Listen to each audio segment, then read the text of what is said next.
मेलेल्याला जात आहे काय? माणुसकीची हत्या झाली हो, तुकडे गेले त्याचे, त्याला जाळून मारला. या सगळ्या प्रकरणाची गुन्हा पूर्ण महाराष्ट्रात आहे.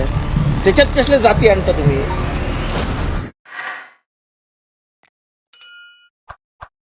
बाकी सगळे बोलतात. सर हिंदी में एक मिनिट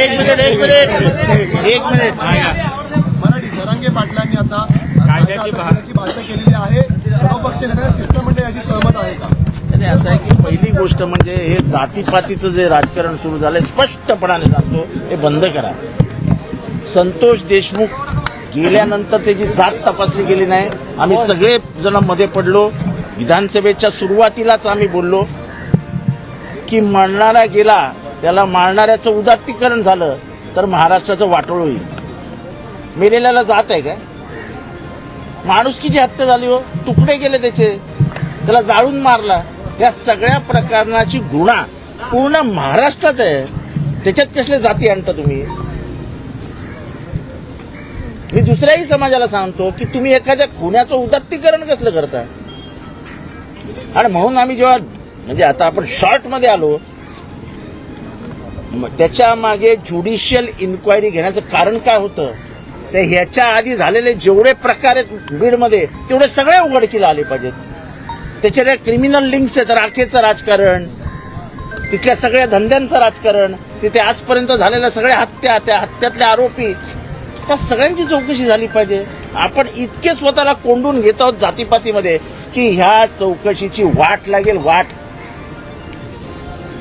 एकीकडे कायदा हातात घेण्याची जर भाषा होणार असेल तर मग संविधानावरतीचा आपलाच विश्वास नाही असं आपल्याला बोलावं लागेल.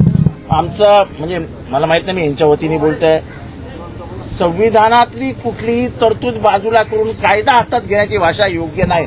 आम्ही कॉन्स्टिट्यूशनली संविधानात्मक पद्धतीने धनंजय मुंडेंचा राजीनामा मागतोय आणि 302 मध्ये वाल्मिक कराडला आरोपी करावा ही स्पष्ट मागणी आमची पहिल्या दिवसापासून. आमची आजची मागणी नाहीये. आमच्याबरोबर धस आहेत, धस पण बोलतील. आमच्या सगळ्यांची ही मागणी आहे की 302 मध्ये वाल्मिक कराड आरोपी झाला पाहिजे. ह्याच्या आधी झालेल्या सगळ्या गुन्ह्यांची चौकशी झाली पाहिजे. आणि त्याचबरोबर सोमनाथ सूर्यवंशीची झालेली हत्या ही तितकीच गंभीर आहे. ही क्रिमिनल मर्डर आहे, तो इन्स्टिट्यूशनल मर्डर आहे. इन्स्टिट्यूशनल मर्डर झाकू नका, ह्याच्या पुढे पोलिसी राज येईल.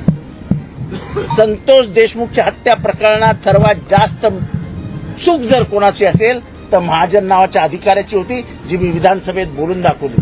तेव्हा महाजनची बाजू सरकारने घेतली. त्याच महाजनची काल बदली करावी लागली. महाजननी जर अशोक चव्हाणांची अॅट्रॉसिटी घेतली असती तर ते प्रकार झालाच नसता.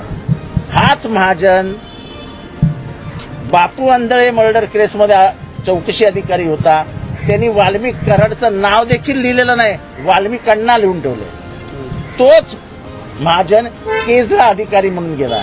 त्या केसमध्ये अशोक सोनवणे तक्रार करायला गेला, त्याची तक्रार सुद्धा घेतली नाही. म्हणजे याचा मूळ कुठे जातो तर त्या महाजन साहेबांच्या हातात जातो. आजकाल त्या महाजनची बदली केली. असं उशिरा उशिरा उशिरा सरकारला शहाणपण सुचतंय. अजून ज्युडिशियल मध्ये जज कोण आहे? अधिवेशनाला संपूर्ण महिला व्हायला आला, अजून जजचं नाव येत नाहीये बाहेर. परभणीच्या जजचं बाहेर नाव येत नाही अजून. त्या मस्साजोग प्रकरणाच्या जजचं नाव बाहेर नाही. म्हणजे चौकशीचं नेमकं तुम्हाला करायचं काय हेच या सरकारकडनं स्पष्टीकरण होत नाहीये. आमचं स्पष्ट मत आहे, सरकार धनंजय मुंडे आणि वाल्मिक कराडला वाचवण्याचा प्रयत्न करतंय. परभणीमध्ये काही पोलीस अधिकाऱ्यांना वाचवण्याचा प्रयत्न करतंय. This is not a police state, this is a democratic state. आणि इथे संविधान आणि लोकशाहीचा सन्मान राखला गेला पाहिजे.